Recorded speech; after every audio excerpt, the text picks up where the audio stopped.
Hi குட்டீஸ், இன்றைக்கி நம்ம பார்க்க போகிற பழமொழி என்ன தெரியுமா? பாத்திரம் அறிந்து பிச்சை இடு.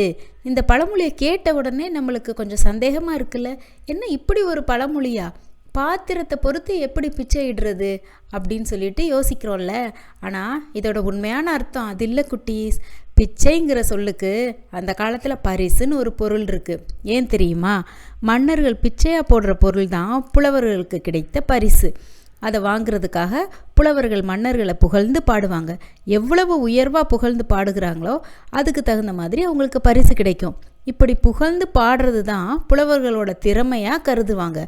புலவர்களோட பாடும் திறன், அதாவது திறமையை அறிந்து தான் அந்த காலத்தில் அவங்களுக்கு பிச்சை, அதாவது பரிசுகளை கொடுத்தாங்க மன்னர்களும் சிற்றரசர்களும்.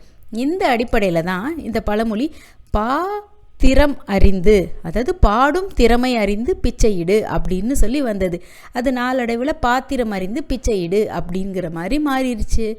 இப்போ புரிஞ்சிருச்சா குட்டீஸ் இதோட உண்மையான அர்த்தம்? ஓகே, பாய். அடுத்த பழமொழியில் பார்க்கலாம்.